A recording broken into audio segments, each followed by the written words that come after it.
Just have to. Do you think Hana knows that that Takako is behind her? Or she just... Oh, all she was saying was that there's voices in my head. Right.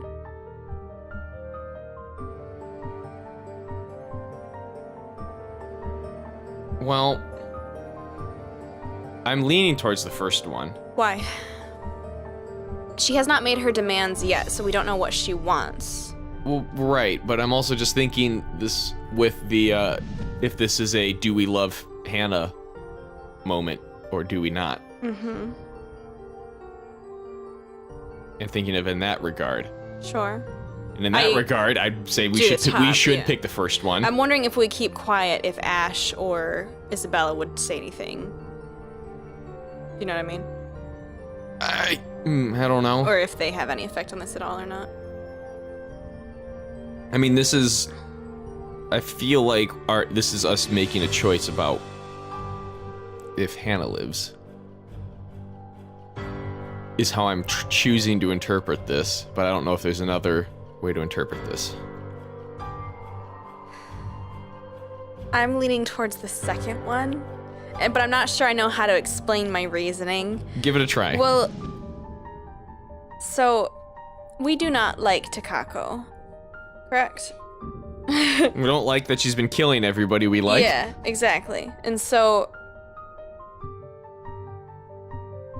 by starting off right away, yelling at her and saying, "Let her go," I feel like Takako will be upset by that. You're hoping that we could maybe bluff.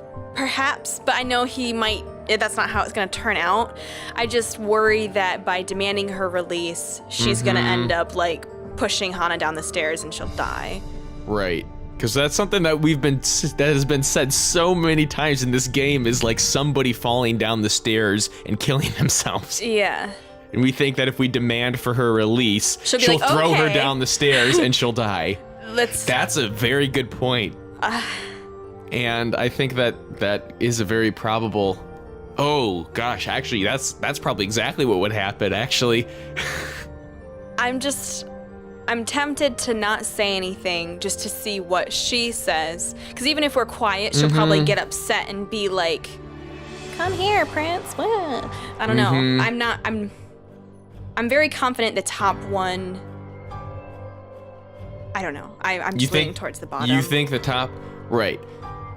Yeah, that's the thing I'm uncertain of, because either of these could have either of the two outcomes that I see. Yeah, I'm just not sure which direction they'll go. I think you have a very, very good point with... But I feel like that also goes with, like, do I love her enough to save her? Because he said that, like, do I want to, like, save, like... Right. Risk myself for someone who might not even love me back when she obviously loves him. Yeah.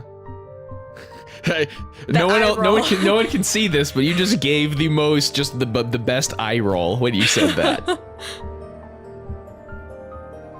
Yeah, that's why I kind of want to demand her release, because I'm curious if what I'm thinking is right. Yeah, there's that too. Because like, keep quiet could be a bluff and it would work, but like if we're doing this purely from what is going on inside Luke's head, and Luke being who we have control over, and Luke having the power to change fate, if you will, in this moment, I want to go with demand her release. Yeah. Even though I do think... Action is better than inaction. Well, not always. Not always. But there's a very good chance that what you predicted will happen. And I'm fine with that if we do the first one, because I want to know if it's true. Right. I don't want that to happen.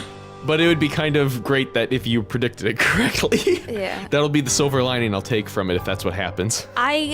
With your reasoning, let's go with the first one. Mm-hmm.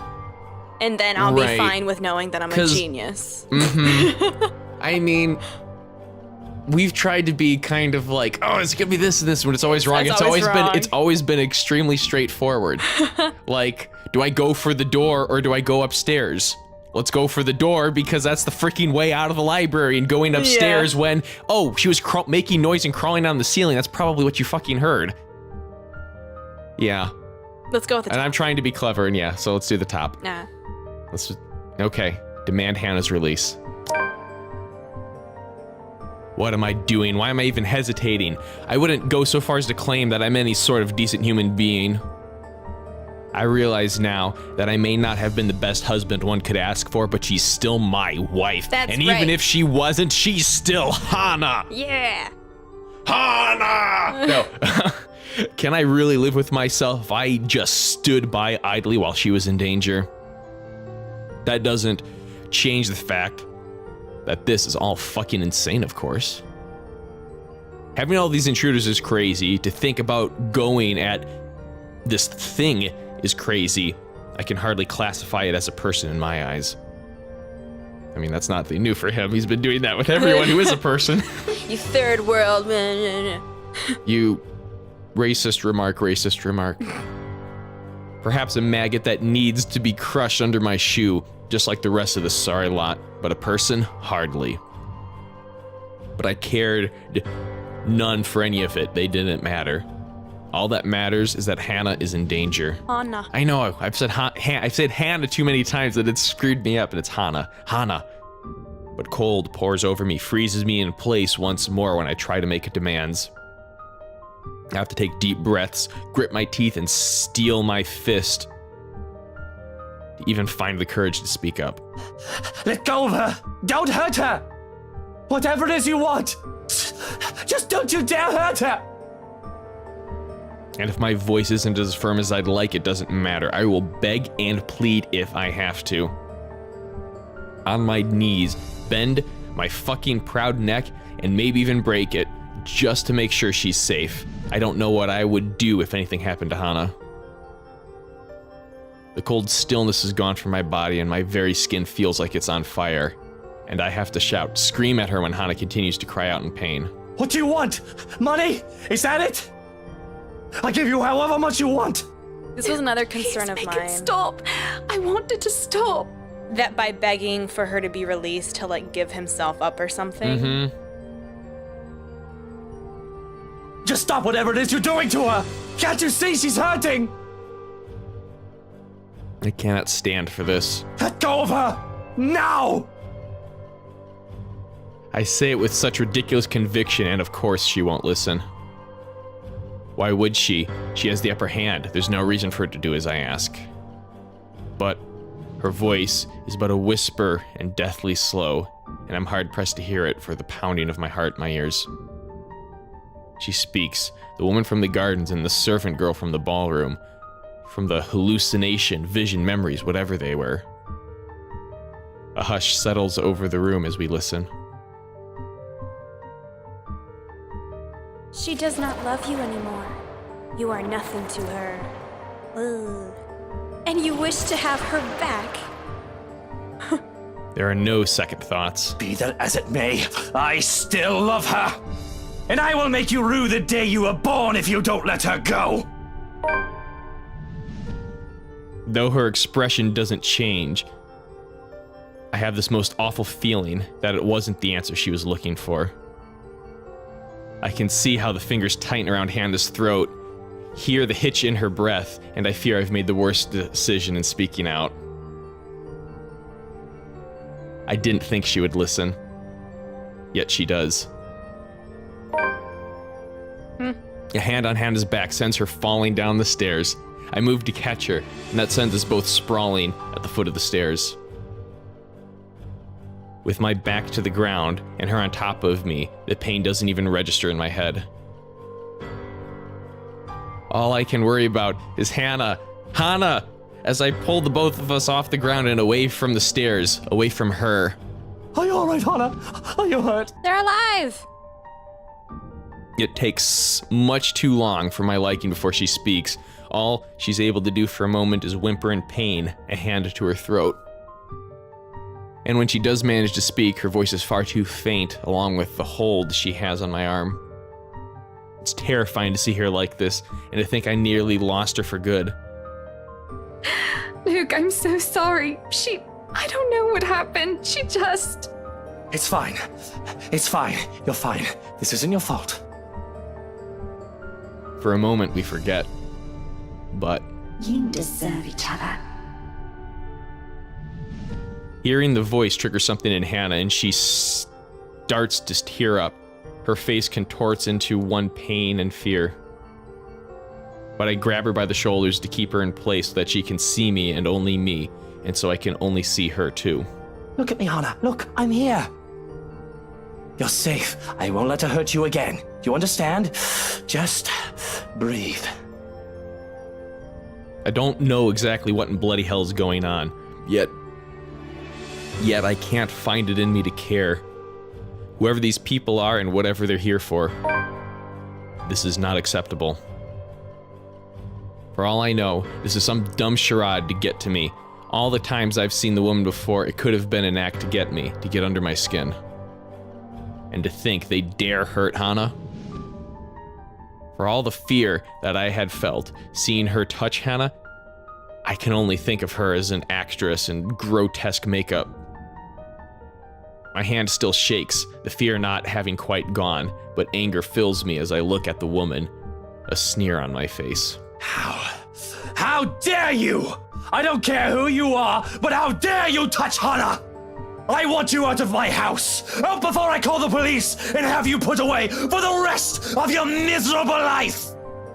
And that goes for all of you! I hold my ground, firm and strong with my declaration. But the nerve of her, she just laughs in my face. A terrible, dreadful laugh that makes me feel as if there were ants crawling on my skin and maggots squirming into my ears. You are telling me to get out of your house. You threatened to lock me up. That sounds like Lady Charlotte now. Yeah. Before, the voice sounded a lot more like Rebecca's, Takako's voice. You could hear it. So I'm confused now. She laughs, and she laughs. What's so funny? What are you laughing at? None of this is funny! But she persists, and it almost feels like her voice is in my head. Oh, no different.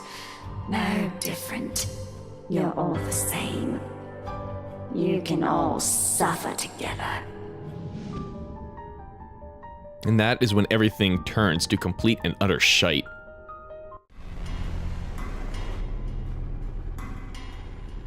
It's a slow thing, a whisper, more than a bang, as the darkness creeps into every corner of the room. The walls shudder and groan. Blood runs from the ceiling, crawls down the walls, and stains the floor. It feels as if life itself is being sucked from the house, slowly but surely. The beauty of the place is gone, with only the dead, decaying remains of a mansion left in its wake. I don't have to wonder if it's just the foyer that's become this nightmarish place. I can already hear it. Gone are the growling of thunder and the lashings of rain and wind against the foyer's high windows. All of it's been replaced by a more grating sound. A cacophony of voices from nowhere and everywhere echoing through the now horrid walls. Voice that neither belongs to us nor the people who live here. What's going on?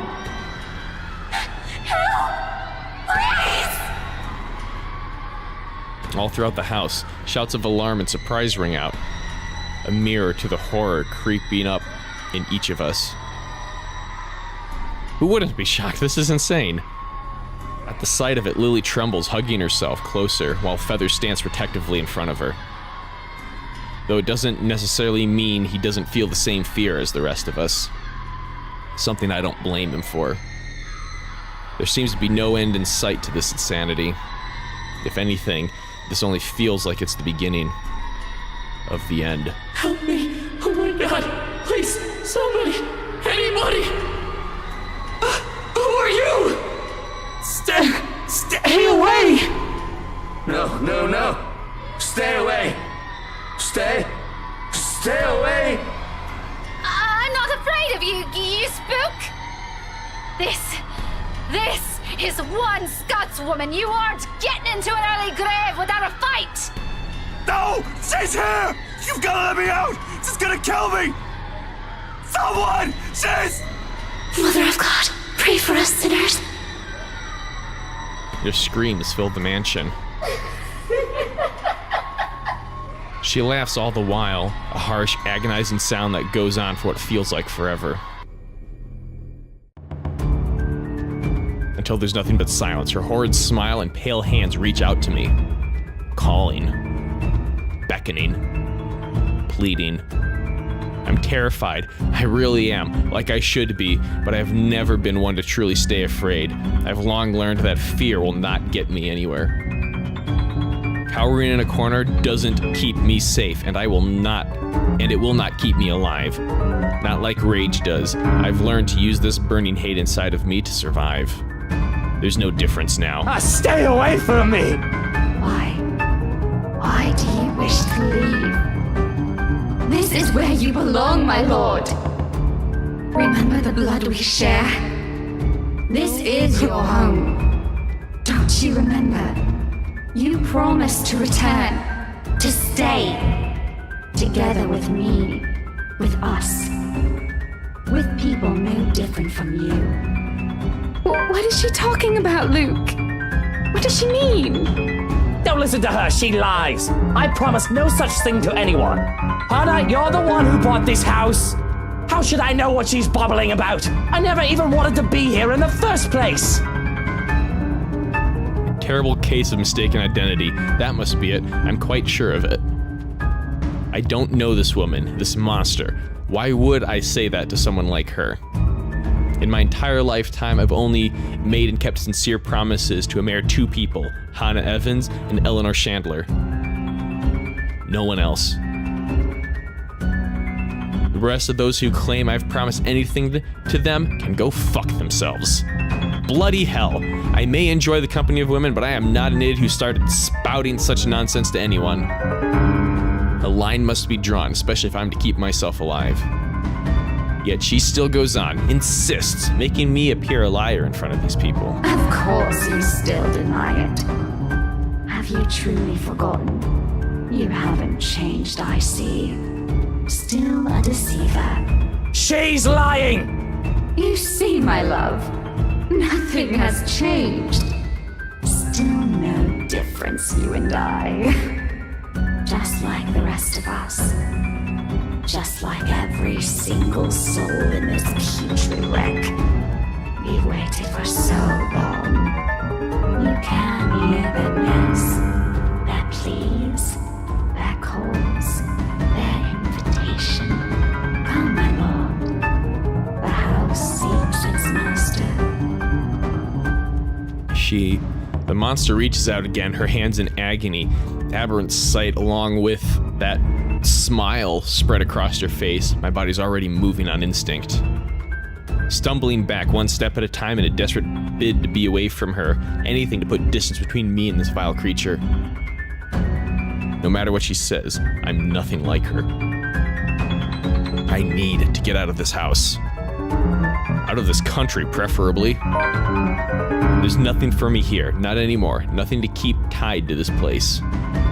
With Hannah planning to leave me, fucking likely taken by this woman, nothing's left to bind me to this wretched city. I can leave. I can. Careful, Luke! My foot steps on something, sending me sliding on my back and flat on the floor. Beside me, a paper, familiar one, flutters down. It's this thing again from the open house, though it feels like a gimmick and more like a threat. What with recent events? It must have fallen from one of these peasants in the commotion earlier. For a moment, they appear conflicted to see it in my hands, but wisely keeps their opinions to themselves. Leaving the damn thing to simply bear its grisly message for everyone in the room to see. Burn it. Help me. Help me. Help me. Not to say that 20 more times. Is this it? What they've been telling us? Why everything in my life has gone to shite because of some stupid old letter? An invitation indeed. One I am not willing to accept. Not anytime. From the top of the stairs, the creature moves again, drawing my attention back to her. Her gait remains slow and awkward as she walks forward, that smile never leaving her. But I won't give her the chance. I am not dying here. I am certainly not giving myself to a hideous creature like her, either. Adrenaline kicks in, and despite panicked gasps and worried glances from the people in the room, I pay them no mind as I reach for the main door, and Without warning, it slams open, revealing not the mansion grounds like I am expecting. Before my mind can even comprehend what's happening, black tendrils have already coiled tightly around my limbs, dragging every person in the foyer into the room. None of us even get to scream when darkness completely envelops us upon the doors closing. Understand where your place is now, my love. Where do you think we are? You belong here. Is it so difficult to grasp? We've been waiting. There's gonna be dead bodies everywhere.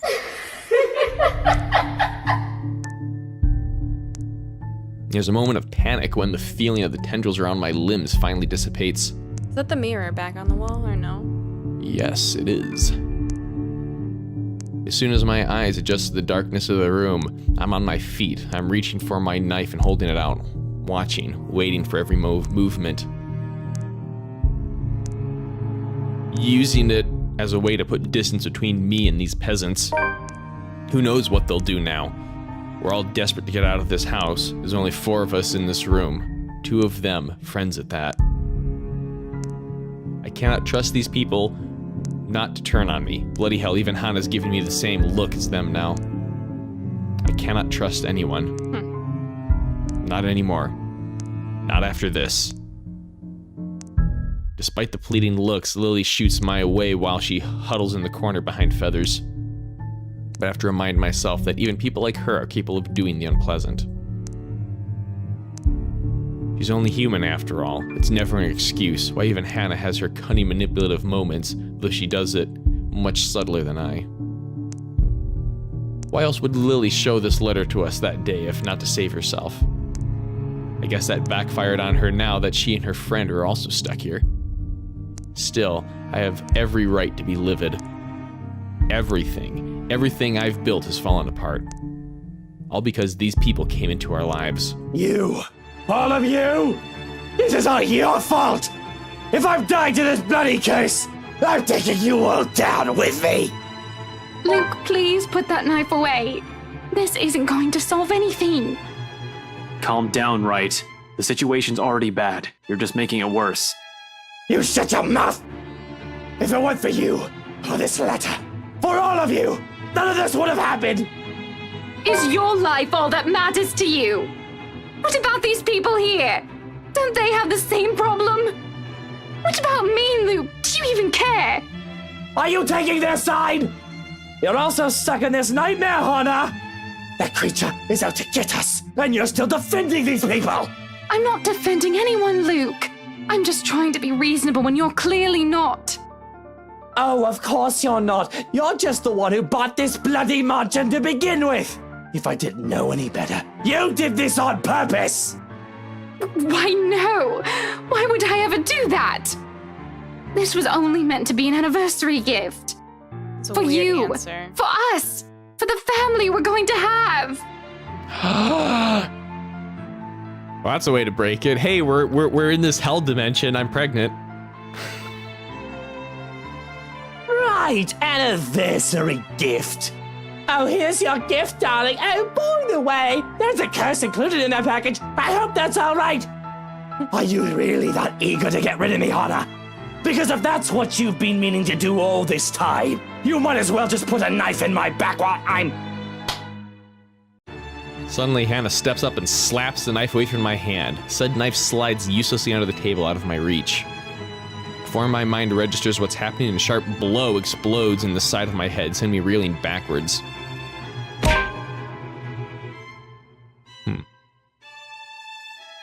She merely stands before me afterwards without even batting an eye, glaring at me as if she might just rip my head off this instant. Sometimes I forget. Don't you dare, Luke. Don't you dare imply I've ever thought of you that way. That Hana is never the weak woman I believed her to be. How did I come to think of her as such? She used to be someone I can look up to, isn't she? When you look at her now, the way she stands tall facing a man like me, the same way she's done all those years ago, I can't help but think, am I not responsible for taking that part of herself away from her? Enjoy your time as Mrs. Luke Wright. What a bunch of shite. Figures why she wants to leave me. And these people are only trying to help us. Oh, of course, by barging into our home! Are you really going to trust them to save your life? These peasants who brought this pox upon us! Please stop! All of you stop this! To hear Lily speak out loud, I can't say I'm not surprised. She's always given me the impression of someone so meek from the moment I've met her, either from her inexperience or her station in life. She's never struck me as someone fitting to be a real estate agent. Until now. Quietly, she puts herself between us, cutting whatever scathing words we've yet to hurl at the other. The way she glares at me reminds me of the way that my own mum would look at me, particularly when I've done something wrong. And it's not a stare she's unused to showing. She has done this before, probably to a younger sibling. Huh. If she only sees us now as a pair of squabbling kids and not two mature adults, well, that's only to be expected. No doubt that's how she sees us. For a long moment, there's only silence in the room. Feathers, for all his guts, doesn't even dare break it, merely watching us. Where did all this bravado go now, huh? Not that it matters when Lily starts speaking again, after some of the anger and tension is lifted from the room. Stop this, please! With or without that damn piece of paper, A deep breath. An exhale. And then she closes her eyes, a crease forming between her eyebrows while she grips her hand tightly in front of her. We still would have ended up in this mess. The atmosphere that descends into the room right after that admission is anything but pleasant. Can I call that an admission? It seems like it from the way her eyes nervously flick from her friend and I. She appears to know more than she lets on, and how she makes herself appear smaller after dropping that bomb on us doesn't sit quite well with me. Impatience is something I don't have the luxury of having right now and bestowing upon other people. What else does this girl know? What else is she not telling us? Because from the looks of this, even her friends has no idea what she's talking about.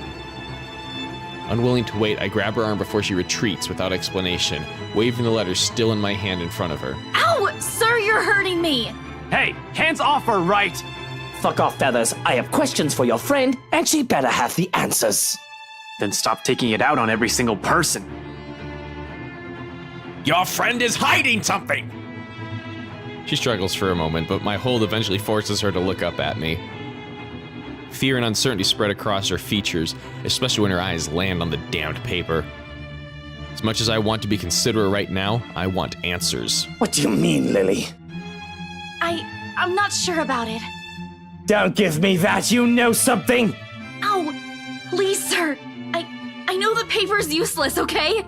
Those people they mentioned in the news lately, all those who died, my co-workers, the open house clients, none of them had seen it, even Rose, and yet they're all dead. I should know, sir. That letter has been with me since I picked it up. And I swear I didn't make copies of this thing. Even if I wanted to save myself, I wouldn't do that to my friends. Or anyone. Is that what the trip to BRC was for? Yes, I'm sorry. I couldn't tell you guys until I was certain. None of you believed me the first time. I had to find proof. And yet we're all here! Are you taking me for a fool, Lily? We would have ended up here either way. Maybe? I really don't know. Sir, please. All I know is that paper isn't the reason why all of this is happening. Maybe it's this place that's the problem. Maybe it's this we should be getting rid of. Burn it! What? You mean we burn this place down? Burn it! What? No! We are not burning a multi-million-pound mansion, you peasants! I just spent a fortune on The this! insurance company will pay. Your wife spent a fortune on it. Seriously, Luke? Are you really more worried about that? Buttercup, Marching, millions! It's gonna take years getting all that money back! Well, you certainly won't be getting any of that money if you're dead. Really, Luke? Is that more important than your life? Bloody fucking hell! Not only do I have trespassers on my property, but they're also arsonists! How dare they suggest something like that? Bloody peasants? My head's already aching just listening to them. You think this is the solution they can come up with? I should have stabbed them all and made a run for it. Wow. Doesn't help that with each second we spend talking here, the crazier this whole place gets. The voices have become louder and somehow sounding more vicious. If the things in this room start floating, mark my words, I will fucking flip out. And they might not be thinking of it right now, but eventually they'll turn on me. Such is the nature of humans. Hold on a second.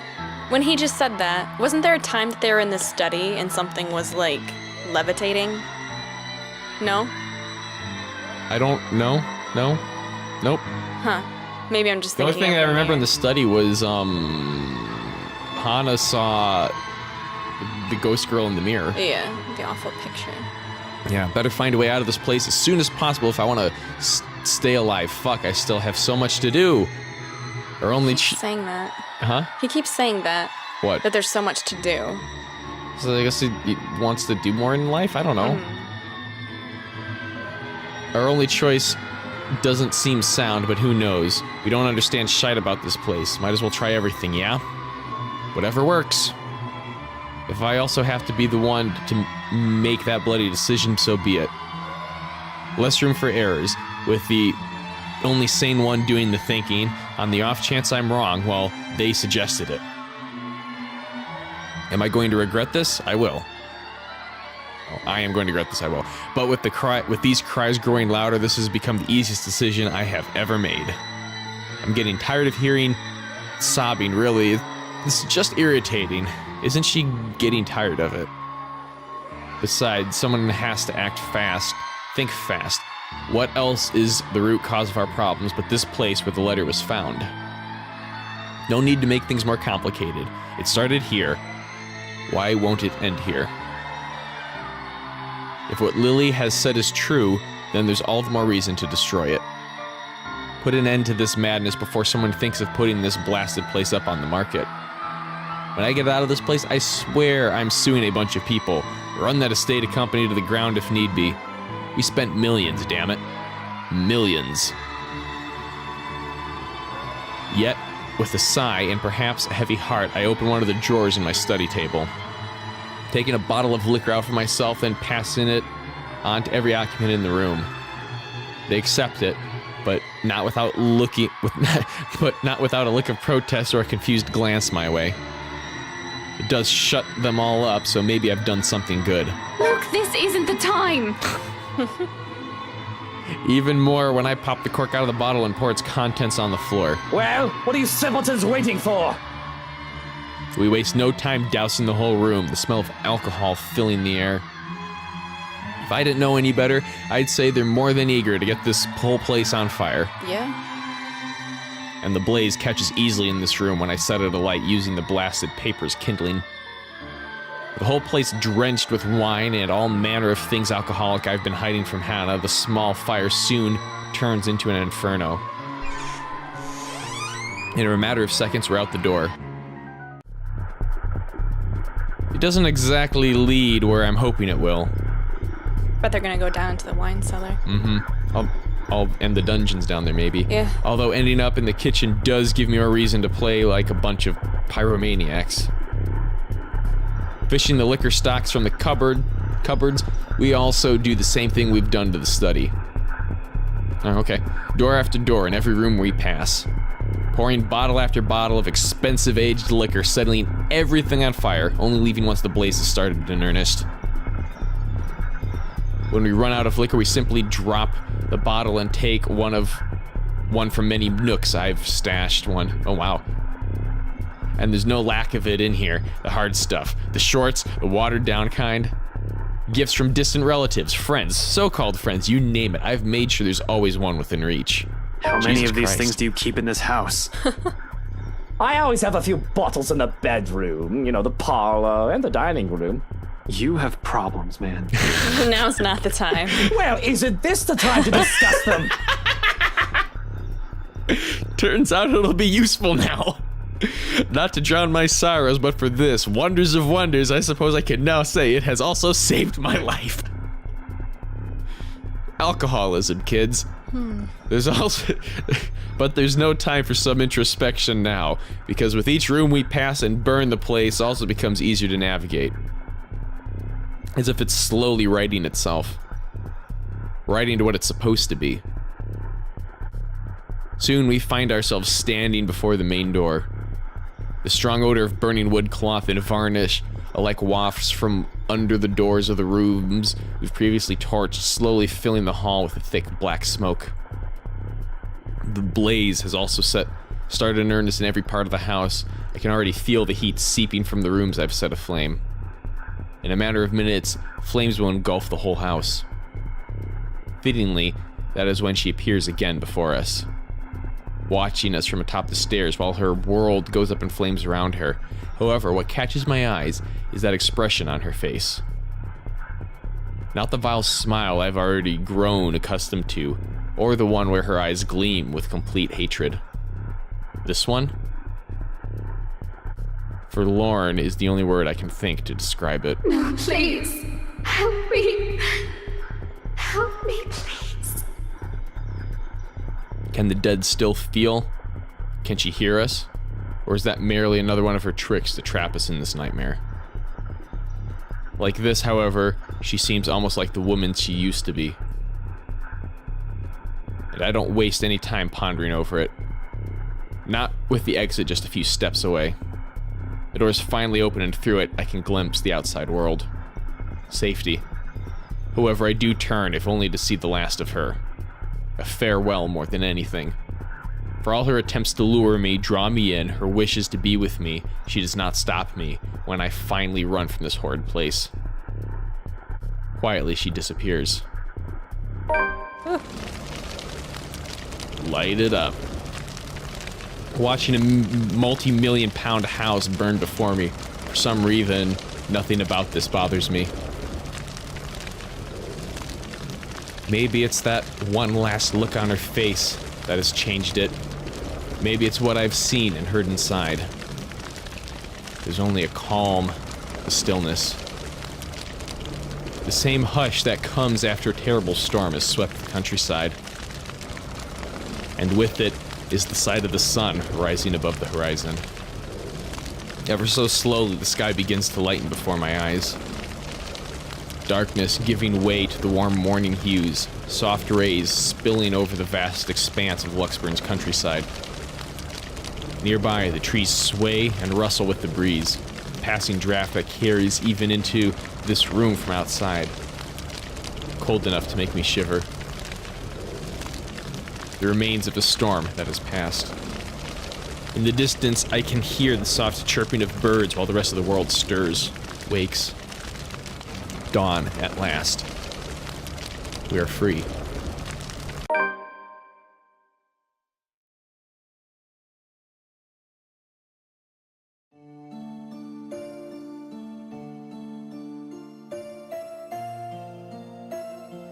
Wow.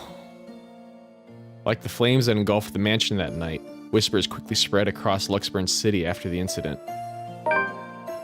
Officers who investigated have simply deemed it an unfortunate accident, resulting in the deaths of innocent lives. Regardless of the truth, Luke Wright files criminal charges against Brower Realty Corporation after, for undisclosed reasons to the public, forcing the latter to declare bankruptcy. A move that has merely stoked the rumors further. But for those who still believe in the stories of the old, and those who know the truth, it is but a testament to the curse and the secrets the Ermengarde Mansion has hidden for centuries. If there will come a time those will finally be revealed, only the ashes of the now ruined mansion know. However, on nights when the wind howls and thunder booms across the sky, some still claim hearing of voices where it once stood, of cries and wails that fill the nights and desperate calls for help for anyone who dares listen. As for those who once tread its halls, unable to settle their differences, Hannah Wright eventually files for a divorce from Luke Wright. For several months, they've become the subject of gossips and the mass media in the city. In spite of this, the two have uncharacteristically remained tight-lipped on the circumstances of their separation. Though many assumed it's the inevitable falling out stemmed from the trouble during the couple's housewarming party. To everyone's surprise, however, Luke Wright quietly accepts the court's decision and disappears from the Evans heiress life without creating much fuss. Even after Hannah Evans has given birth to their child months later, the man rarely seen around the family. That's sad. Merely leaving his children paltry gifts in the mailbox whenever he's in town, never showing his face. With the Wrights' couple separation, also comes the Wright-Evans conglomerate split-up. Although the Wrights enterprise still manages to dwell in the business with Evans Incorporated back as a competitor, other tech leak places its CEO and the company under legal spotlight months later. This time, however, with the then Chief Inspector Harvey Lee's sudden absence, the businessman isn't able to escape close scrutiny. In an investigation headed by LPD's Detective Inspector Ashton Frey, all of Wright's Enterprise's illegal business dealings within the past 10 years come to light. Although his involvement with other crimes is still being investigated, the disclosure has caused a huge outcry, especially from the city's business sector. Sued on multiple grounds, the company is ultimately forced to shut down. Oddly, when Luke Wright steps out of his office one last time, there's only a small smile on his face. To avoid public outrage, the once affluent businessman immediately leaves the city. All of his bank accounts have been emptied, including his Luxburn apartments, not leaving a single trace or clue where he might be hiding. The last anyone has seen of the man was on a flight bound for Ireland. To this day, no one has heard from him. Not even Hannah Evans. Even as people from the old Wright Enterprise, who have all been left to deal with the aftermath. I just remembered that Johans was in the house and is probably dead. Yeah. Though, over the past few months after the situation has calmed, some have made claims of spotting him flitting in and out of the city. If only to check on those he has left behind. Following the company split, Hannah Evans establishes Evans Incorporated, becoming its CEO like her late father always wanted for her. Although a bit out of practice and doubted by many people at first, the Evans heiress quickly finds her bearings and proves to be every bit as talented in the business as her parents. Soon, under her management, the new Evans Inc. flourishes, becoming one of the prime investments and finance companies in Luxburn City. With her newfound courage, Isabella Santos finally chooses to pursue what she really wants for herself. Yay! I'm sorry, I might cry. Having made enough to keep her family afloat for a few years, and with their blessings, she quits her job at Briar Realty Corporation and takes the scholarship offered from the local university. Yay! Although remarkably out of practice and unsure if she'll be able to keep up by the time she returns to university, she finds her feet soon enough with help from people close to her. And with her confidence in her skills growing, so do the number of people recognizing her and her work. It doesn't take long for several award-giving bodies to take notice of her.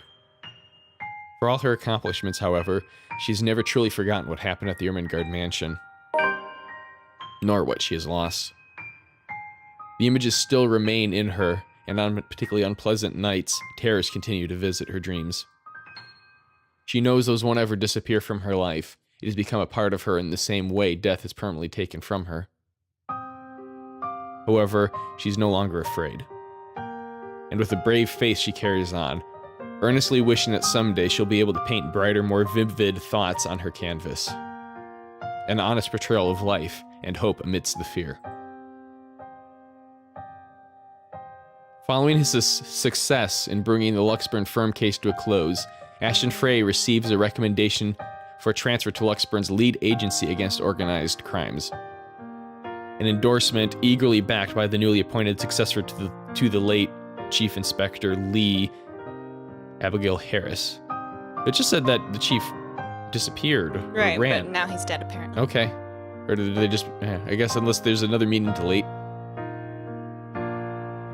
knowing he'll have more resources, leeway, and a bigger chance at ultimately bringing Luke right to justice, Ashton Frey accepts.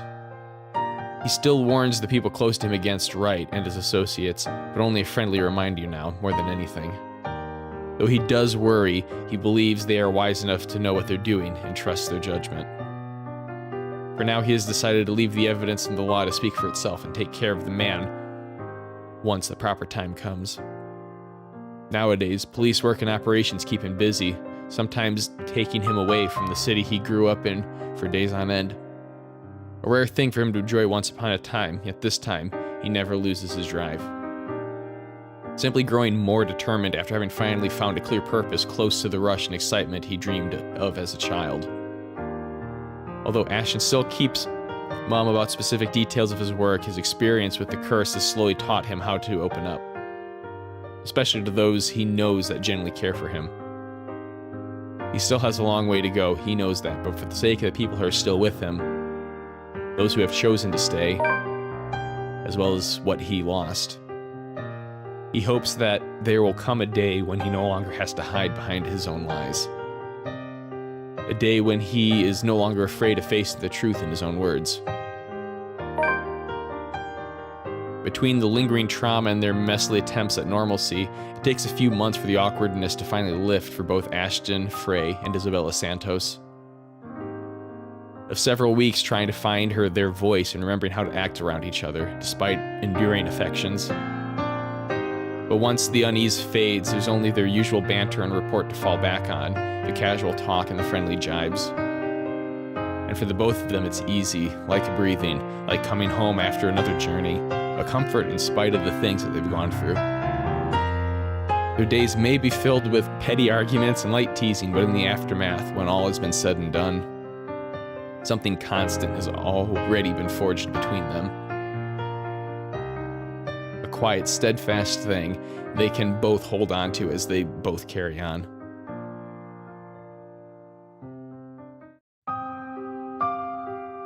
Well, this is the ending of our playthrough of the letter. I read something that to get like the true ending and know what happens, everyone except for Ash needed to die.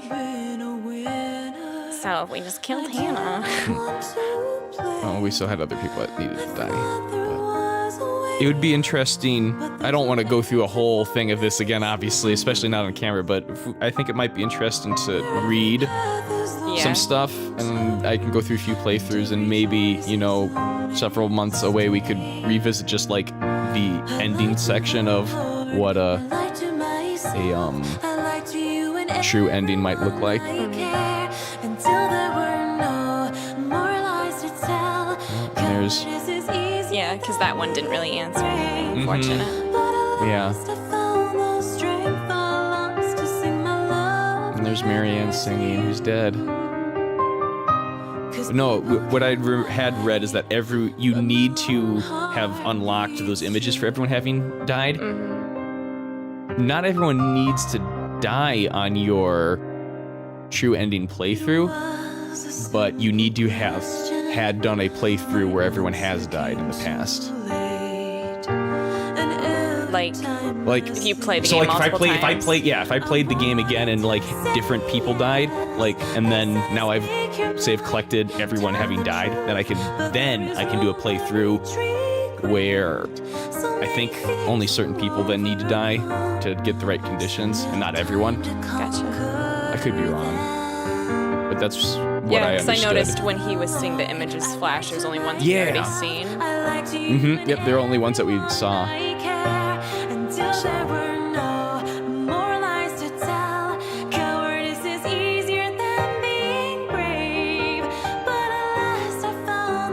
So what? I mean, I enjoyed this actually. Like I'm disappointed I didn't get all of the answers. I don't like games that end that way. Right. I don't necessarily. I'm not fully pleased with this ending, particularly because We don't. I don't think anyone necessarily got like, Isabella had I think, aside from all of her friends dying, except for Ashton, I'm really glad that she took up painting and went to university. But I'm not happy with the result of everyone else that lived. I mean, Hana's was nice. Good for Yeah, her. no, like, It's weird that they divorced, though. It didn't really explain that much. I think if we gave her flowers, it might have been better.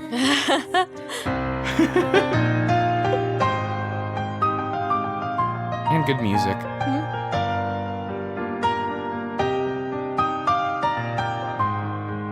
The fonts. I lied to the Lord, I lied to myself, I lied to you and everyone I Can't read it. Till there were no more lies to tell. Cowardice is easier than being brave. But at last I found the strength I lost to sing my love letter to you. Oh, People can lie, so Amanda Lee apparently, but Malone. who voiced Isabella Santos, did a lot of the directing of the I other. saw that. Yeah. Well, that's pretty awesome.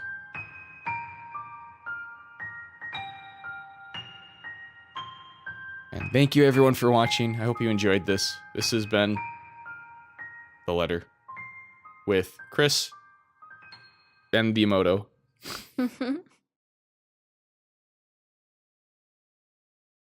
Wait, is there more?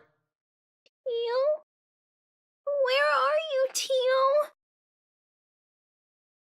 Teal? Please? She's here! She's still here, Teal! But where are you? Help me! Please!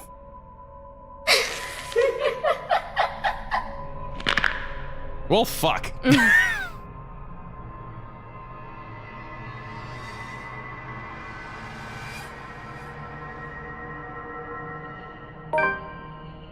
So burning the house didn't help anything. No, apparently not. Interesting. So there's more to it than burning the house, and I think maybe if we'd gotten everyone together, that could have been helpful in figuring out what that was then, maybe. I don't know. Dear you. If you are reading this, this means that you finished playing the game in one way or another, and we thank you for the time you spent playing The Letter. This game is our passion project more than anything, and we sincerely hope we delivered in bringing in you a one-of-a-kind visual novel experience. The Letter is hopefully the first of many visual novels coming from us, and if you liked it, play the game, support us. Donate to our Patreon and all those other things. You can read the thing yourself. Love, Yang Yang Mobile Team.